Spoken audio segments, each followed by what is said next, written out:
Hello and welcome guys. मैं हूं आशुतोष और आज इंडिया टीवी पर हमारे साथ एक खास मेहमान जिन्होंने अपने किरदारों से हमें entertain किया है, कभी हंसाया है, कभी गुदगुदाया है, कभी अपनी इंटेंस परफॉर्मेंस से हम सब का दिल जीत लिया है। हम बात कर रहे हैं श्रेयस तलपड़े की। श्रेयस भाई, welcome to India TV. Thank you. Thank you so much. Yup. Shreyas भाई, अभी जो करंट सिनेरियो है, मतलब जिस तरह से अभी all are going through a covid crisis, lockdown है, हम सभी घर में हैं, तो इस टाइम को किस तरह से यूटिलाइज कर रहे हैं? पहले सबसे पहले यही जानना चाहेंगे, किस तरह से श्रेयस इस टाइम को utilize. To tell you Ashutosh, अगर यूटिलाइजेशन की बात हम कर रहे हैं तो I recently launched my OTT platform Nine Rasa, which is the world's first ever platform dedicated to theater and performing arts.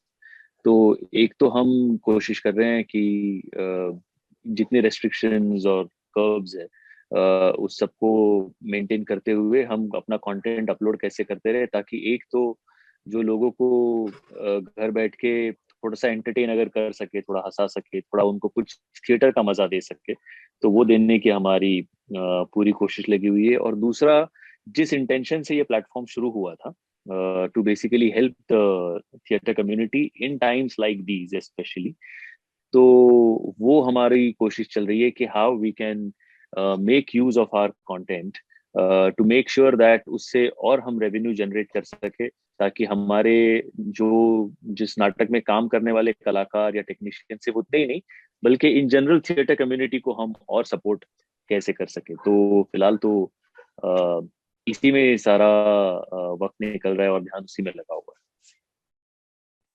आज एग्जैक्टली जो आपने बताया, जब ओटीटी प्लेटफॉर्म का नाम भी थोड़ा सा इंटरेस्टिंग है, नाइन रस, यानी कि नवरस, जो अपने नवरस होते हैं, वो सारी जी। चीजों को, तो how does this idea came up कि इस तरह का कुछ करना चाहिए? और जो ये नाम है, नाम भी काफी यूनिक, आपने एक कनेक्ट करता है बट यूनिक है।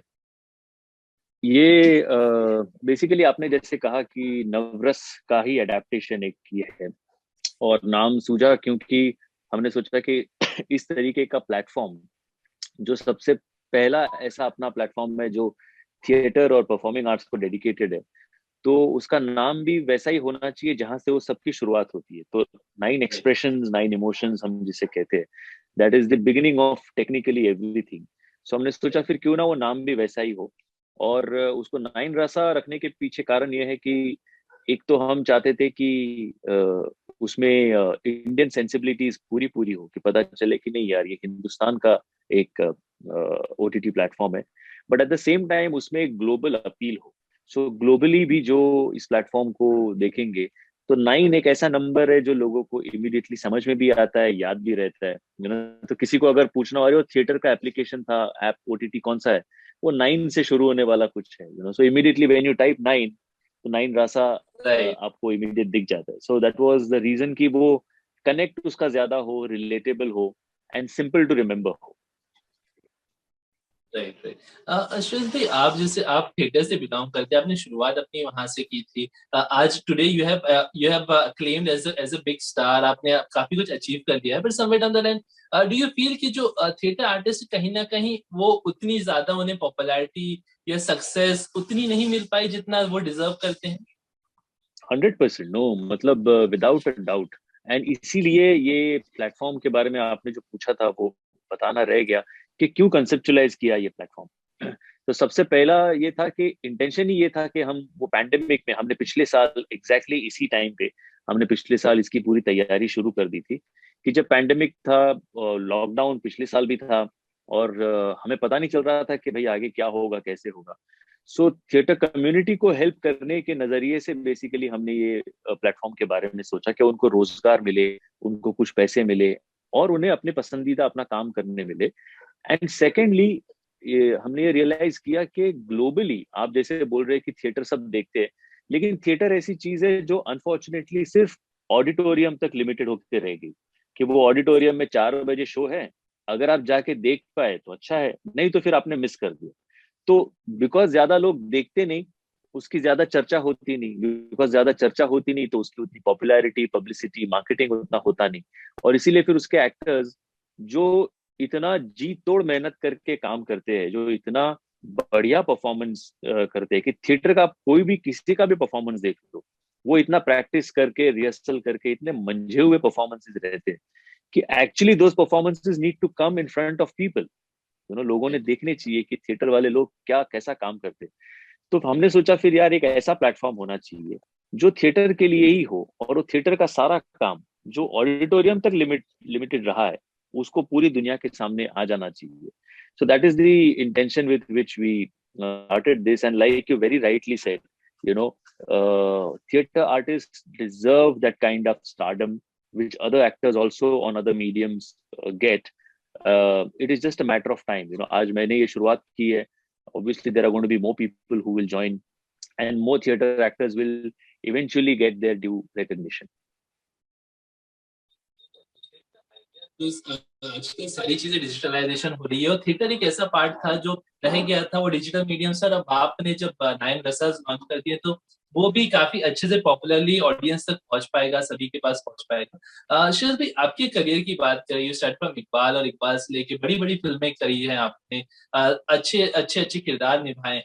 तो अब आने वाले समय में like even we'll see you in that platform theatre करते हुए, या फिर डिजिटल डिजिटल प्रोजेक्ट्स आपके कोई आप कर रहे हैं, अपकमिंग वेब सीरीज या ऐसे कुछ, उस बारे में तो थोड़ा सा बात कर सकते नहीं तो डिजिटल प्लेटफॉर्म पे तो बिल्कुल देखोगे, मतलब मैं नाइन रासा पे भी देखेंगे, एंड एट द सेम हैं? टाइम बाकी के जो डिजिटल प्लेटफॉर्म्स है उस पे, जैसे अभी 7 मई को एक हमारी नई सीरीज लॉन्च हो रही है जिसका नाम है 325, जो डिज्नी हॉटस्टार पे 7 को लॉन्च होने वाली है। आज इनफैक्ट उसका ऑफिशियल ट्रेलर हम दोपहर को लॉन्च करेंगे। सो वो सीरीज आ रही है, प्लस मैंने पिछले साल जब अनलॉक शुरू हुआ था तो हमने कुछ फिल्में भी की। एक है मन्नू और मुन्नी की शादी, वो एक फिल्म वो रेडी हो गई है, वो मेरे ख्याल से of course we wanted a theatrical release, but अभी ये सिचुएशन देखते हुए शायद वो ओटीटी पे ही आ जाए। फिर एक लव यू शंकर नाम की फिल्म है, वो रिलीज के लिए रेडी है। एक मराठी फिल्म की है मैंने महेश मांजरेकर के साथ, वो रेडी है। सो ये प्रोजेक्ट सारे रेडी है, एक एक करके मेरे ख्याल से ओटीटी पे या थिएट्रिकल जब भी शुरू होगा तो वो होगा। सो एज एन एक्टर तो दोस्त ऑफ कोर्स मैं काम कर रहा हूँ और भी काम करूंगा। ये प्लेटफॉर्म तो एक थिएटर के बंदे की थिएटर को क्या दे सकते हैं वो कोशिश है, but as an actor तो yes, I mean these are the projects, plus of course I would love to do some more exciting work going forward.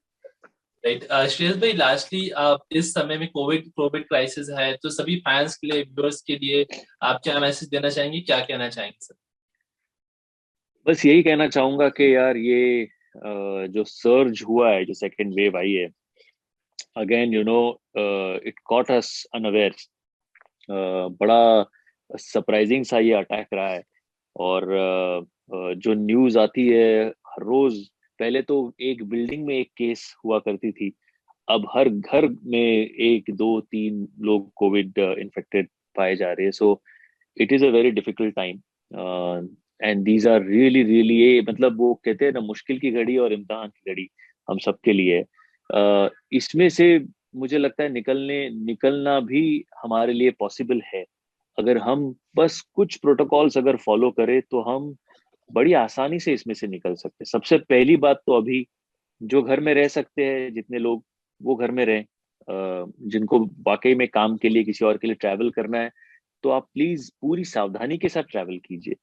और सरकार हो या बाकी सारे यार दोस्त हो, वो सब एक ही बात कह रहे हैं कि आप मास्क जरूर पहने। आई नो कभी कभी लोगों को थोड़ा सफोकेशन सा हो सकता है, बट अनफॉर्चुनेट चीज है, हम क्या करें, आज वही चीज हमें प्रोटेक्ट करने वाली है। तो मास्क जरूर पहने अगर घर से निकल रहे हैं तो, और उसे पहने रखिए ताकि आप भी सुरक्षित रहें और आपके अगल बगल वाले भी सेफ रहे। एंड प्लस जैसे लोग कहते हैं कि स्टीम लेने से थोड़ा फायदा होता है, या अगर आप नोटिस करें कि थोड़ा सा भी आपको फीवरिश लग रहा है या खांसी हो रही है, तो तुरंत अपने आप को चेक कीजिए। मैंने कभी कुछ ऐसे भी केसेस सुने हैं जहाँ लोगों का ऑक्सीजन 80-75 ड्रॉप हो रहा है और उसके बाद फिर they are rushing to the doctors. Of course hospitals covid centres में बहुत भीड़ ऑलरेडी है, बट अगर आपका ऑक्सीजन इतने इतने स्पीड से नीचे जा रहा है, then you should definitely get yourself checked. इस चीज को लाइटली मत लीजिए। ये हमें लगता है कि अरे कुछ नहीं, लोग ठीक भी हो रहे हैं, ऑफ कोर्स लोग ठीक हो रहे हैं, क्योंकि लोग वो प्रिकॉशन ले रहे, टाइमली प्रिकॉशन ले रहे। तो बस इतनी गुजारिश है कि आप भी अपने आप को संभालिए, इसको लाइटली मत लीजिए, और अगर बाहर निकल रहे तो मास्क जरूर पहनिए। Thank you so much Shreyas भाई, आपने टाइम दिया। वी रियली विश कि ये क्राइसिस जल्दी खत्म हो, once again we are back to the normals, और एक बार सारी चीजें फिर से नॉर्मल हो। Wishing you luck and wishing you a good health. Thank you so much. Thank you दोस्त, thank you Ashutosh, thank you Paras, take care, take care, bye bye.